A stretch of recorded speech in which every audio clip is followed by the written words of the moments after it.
le Premier ministre, Dr Choguel Maïga, a rendu le lundi 13 septembre une visite de courtoisie à l'Office central de lutte contre l'enrichissement illicite, OCLEI.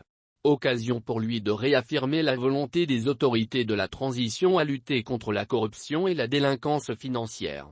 En se rendant à l'Office central de lutte contre l'enrichissement illicite, OCLEI, le Premier ministre témoigne de son attachement à lutter contre la mauvaise gouvernance et la corruption. Une visite dont se réjouissent les membres de l'OCLEI. D'autant que c'est la première fois qu'un chef du gouvernement se rend à l'OCLEI depuis sa mise en place en 2017. Selon le président de l'OCLEI, Dr Moumouni Guindo, l'enrichissement illicite est un phénomène qui a un impact très grave au Mali. Il a, à titre illustratif, affirmé que les différents rapports de contrôle de 2005 à 2019 ont fait ressortir plus de 1266 milliards CFA comme étant des conséquences financières des actions de mauvaise gouvernance dans certains services publics du Mali. Ce qui est énorme en 15 ans. S'exclame-t-il. Cette somme, affirme-t-il, peut construire environ 1500 centres de santé de référence au Mali en prenant comme modèle le centre de santé de Diema. Celui-ci, dit-il, est presque comme un hôpital pour ceux qui le connaissent. D'après le président Guindo, tous les secteurs du pays sont malheureusement affectés par le phénomène.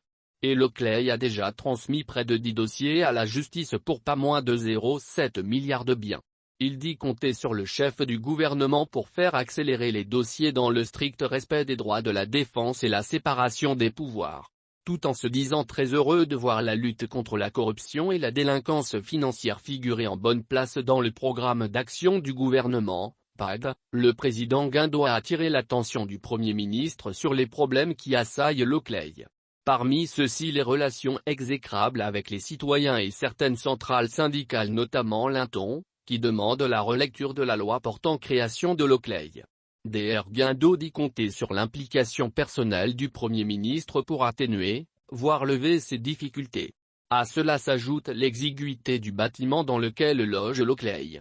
La lutte contre la corruption et l'impunité figurent en bonne place dans le pacte malgré toutes ces difficultés. L'OCLEI entend poursuivre d'une part les enquêtes et les investigations et d'autre part poursuivre ses collaborations avec les autres services de contrôle impliqués dans la lutte contre la corruption et l'enrichissement illicite et la justice.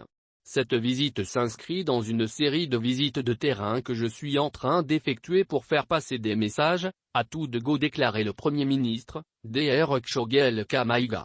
D'après lui, le gouvernement de transition a une ferme intention et la ferme résolution de mettre en œuvre tout ce qui est inscrit dans le pacte dans lequel la lutte contre l'impunité et la bonne gouvernance est inscrite en bonne place.